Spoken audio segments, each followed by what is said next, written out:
50 years of ministry began with one act of obedience. As a young pastor, David Wilkerson made the decision to turn off his television and give his time and attention completely to God. It was a decision that would have immeasurable impact on his life and ministry. Born on May 19, 1931, in Hammond, Indiana, David Ray Wilkerson was the second child of Kenneth and Ann Wilkerson. David grew up with 4 other siblings, with the eldest being Juanita, a younger sister Ruth, and 2 younger brothers, Jerry and Don. Through the godly influence of a long lineage of clergy, this child would one day find his calling behind the pulpit. But it would not end there. Unbeknownst to him, the counsel of father and grandfather would serve as a poignant reminder as he would soon begin his journey through the unfamiliar streets of New York, the United States, and the rest of the world.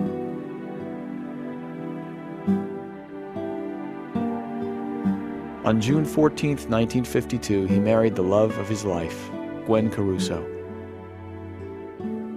Later on, he accepted a pastoral position in the small town of Phillipsburg, Pennsylvania. Amidst the comfortable and satisfying life of a country preacher, there was a deep cry that could not be silenced. It wasn't until 1958, after reading a touching article in Life magazine, that the stirring of the Holy Spirit would change the course of his life in a way that was incomprehensible at that point in time. He would go after those who were so lost it would take an act of God to reach them, the teenage gangs of New York City.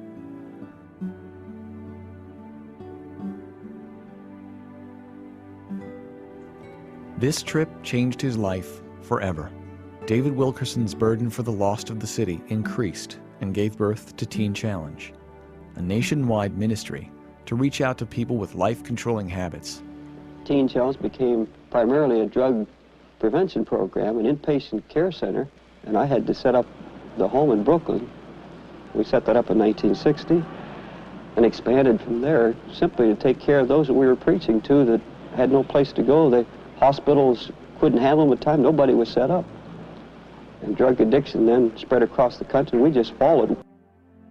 The ministry's Bible-based recovery program to troubled teens, gang members, drug addicts, and alcoholics has been recognized as one of the most effective efforts of its kind. Teen Challenge has grown to include 173 residential programs and numerous evangelism outreach centers in the United States, and 241 centers in 77 other countries. The program's cure rate of 86% has been recognized and substantiated by the U.S. government's National Institute on Drug Abuse. Today, many Teen Challenge graduates serve as ministers and missionaries throughout the world. The story of David Wilkerson's first 5 years in New York is told in The Cross and the Switchblade, a book he co-authored in 1963. The book became a best-selling phenomenon, and more than 15 million copies have been distributed in over 30 languages. Because of the success of the book, a motion picture was released in 1969. It has been viewed by an estimated 50 million people in over 30 languages in 150 countries, according to the World Film Crusade. In 1967, he began David Wilkerson Youth Crusades, an evangelistic ministry characterized by efforts to reach teenagers he called goodniks, middle-class kids who were restless and bored, to prevent them from being seduced into a life of bondage to drugs, alcohol, violence, or lawlessness. Now hear me please, if we lose this generation, we're going to lose it in the hearts of God's own people. If you feel the pull or tug of God's Spirit, don't move unless you feel that pulling at your heart. And you want that revolution in your life tonight. You want everything changed. I want you to get right out of your seat. I just want you to come and stand around the front.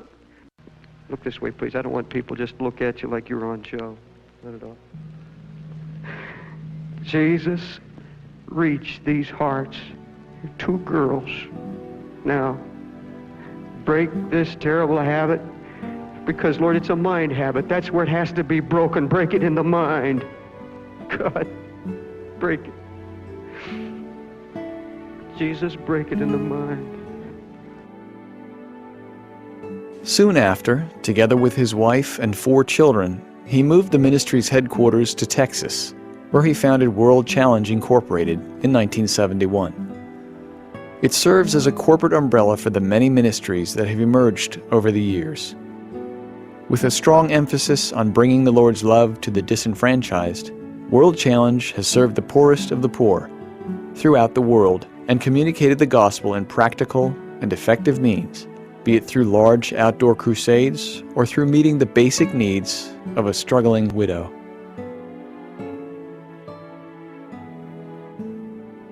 In 1986, David and Gwen came back to New York City for a street rally. Walking down 42nd Street one night, he began to see the extent of its depravity.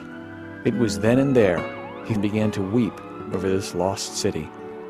Through this travailing, a church was born in the heart of New York. Times Square Church has stood at the world's crossroads as a church that seeks out the lost, the addicted, and those seeking true fulfillment through the power of the risen Christ. After many years of pastoring, God placed a burden in his heart for pastors and their spouses.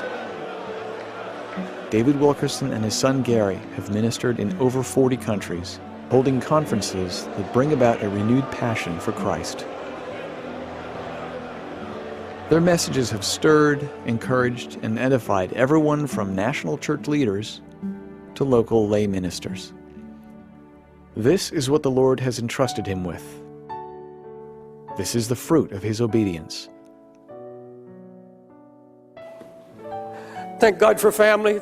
Thank God for ministry. Thank God for 50 years of ministry. But folks, it's boiled down to one issue. One desire. It's more than wanting to be loved and appreciated or the cheers and the praises of man. It's more than being comfortable and knowing that you're secure in your old age. And you've got some retirement plan. So that means nothing. It comes down to this one issue.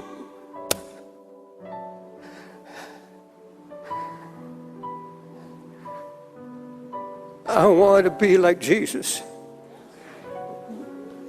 I want to see his face.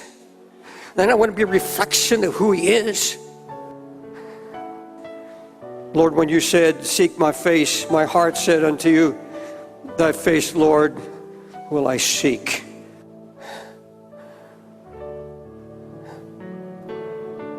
That's the answer. After 55 years of ministry in over 50 nations, David Wilkerson humbly reflected on the events of his life and asked the Lord this simple question: what might I do for you at this stage of my life? How might I best put to use all that you have given me? And God's response was as simple, as clear, and as tender as anything he had heard him speak in 78 years. David, feed the poor.